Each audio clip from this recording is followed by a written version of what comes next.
देखिए भाई, 10th class के मैं केमिस्ट्री पढ़ाने जा रहा हूँ। आप लोग ध्यान से देखिएगा और सब्सक्राइब कर दीजिएगा। आप लोग को नहीं समझ में आएगा तो फिर कहिएगा, हम अपना फेयर से पढ़ा रहे हैं, ठीक ना। आप लोग पूरा ध्यान दीजिएगा, पूरा ये ध्यान रखिएगा। रसायन शास्त्र पढ़ रहे हैं, ठीक ना। देखिए, रासायनिक अभिक्रिया एवं समीकरण। सबसे पहले रासायनिक अभिक्रिया पढ़ रहे हैं तो सबसे पहले हमको रासायनिक अभिक्रिया चाहिए और इसका कारण उदाहरण भी देंगे। तो देखिए, उदाहरण से परिभाषा बनाइए, ऐसे भूला जाइएगा हर तुरी। तो देखिए, जब जब कोई अकेले जब कोई अकेले पदार्थ या किसी दूसरे पदार्थ के साथ मिलकर मिलकर विभिन्न गुणधर्म वाले नए पदार्थ का निर्माण करता है, ये सब नए हैं, तब उसे रासायनिक अभिक्रिया कहते हैं। या तो समझ में आया। अब देखिए दूसरा, अभिकारक और उत्पाद क्या है, इसका कारण दीजिए, एक उदाहरण दीजिए। अभिकारक और उत्पाद क्या है, उदाहरण से स्पष्ट करें। देखिए, अभिकारक अभिक्रिया में भाग लेने वाला, जैसे बने अभिक्रिया में भाग लेने वाले पदार्थ को अभिकारक कहते हैं और अभिक्रिया के फल स्वरूप बनने वाले पदार्थ, नए पदार्थ को उत्पाद कहते हैं, ठीक ना भाई। देख लीजिए। अब देखिए,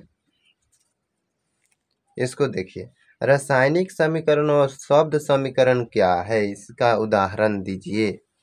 उदाहरण, ठीक ना, उदाहरण दीजिए।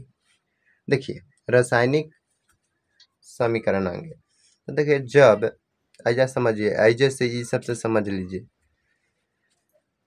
देखिए, इस जो है ना, इस सूत्र में व्यक्त किया गया है, सूत्र में इसका, और संकेत में मतलब कि ऐसे संकेत अथी सोडियम के संकेत कितना होता है, 1 होता है, अथी 11 होता है ना, ऐसा ही।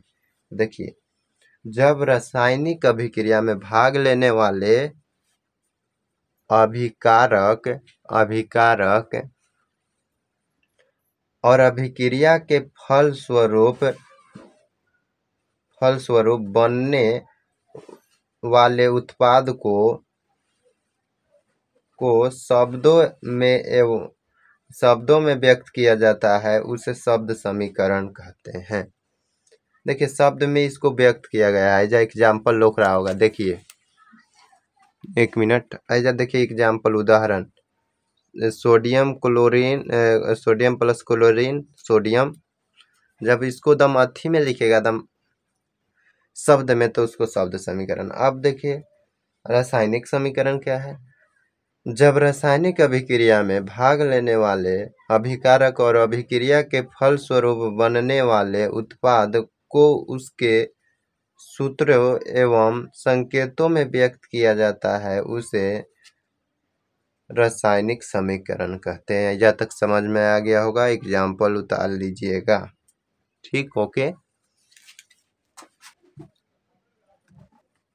देखिए, कुछ बात को समझेंगे हम लोग। अब एक चीज और समझिए कि रासायनिक समीकरण के 2 प्रकार होते हैं। पहला, संतुलित रासायनिक अभिक्रिया और असंतुलित रासायनिक अभिक्रिया कहते हैं।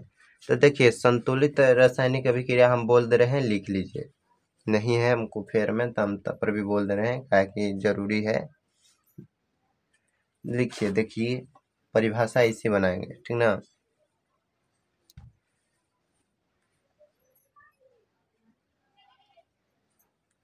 वह रासायनिक अभिक्रिया जिसमें उत्पाद और देखो, वह रासायनिक अभिक्रिया जिसमें अभिकारक और उत्पाद के दोनों तरफ के प्रत्येक परमाणु की संख्या समान होना चाहिए, उसे संतुलित रासायनिक अभिक्रिया कहते हैं। सब उसका ही एग्जाम्पल है, ठीक ना। और दूसरा, और अच्छी हो जाएगा, असंतुलित रासायनिक अभिक्रिया हो जाएगा। तो उसका कैसे, इसको से बनेगा ऊपरे वाला सॉल्यूशन से, ठीक ना। देखिए वह रासायनिक अभिक्रिया जिसमें वो अभिकारक और उत्पाद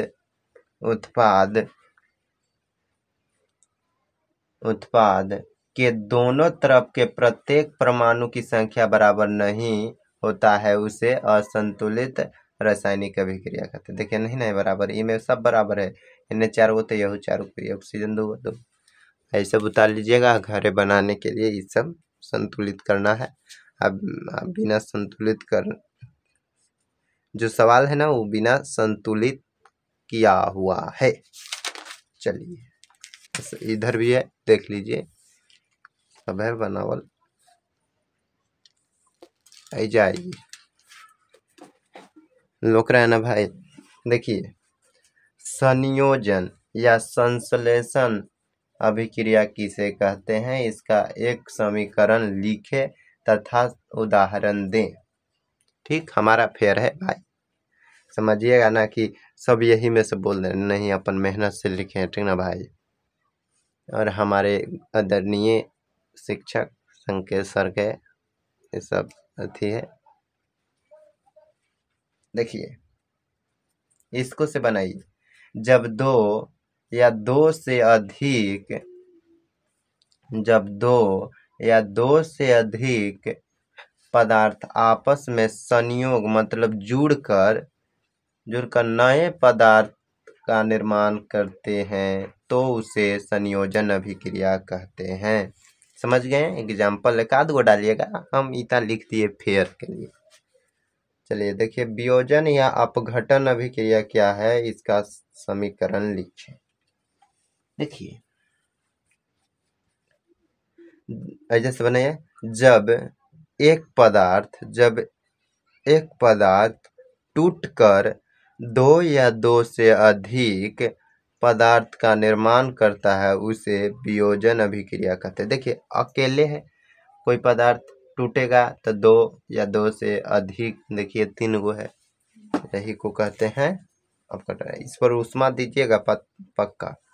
अब चलिए अगला सवाल, एग्जाम्पल उतार लीजिएगा वीडियो रोककर। विस्थापन या एकल विस्थापन अभिक्रिया किसे कहते हैं? देखिए इसका समीकरण भी लिखें।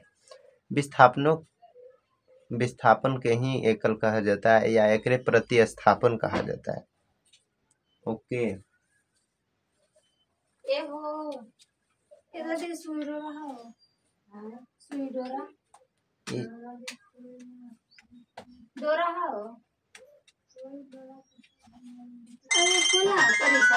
यार खाना करते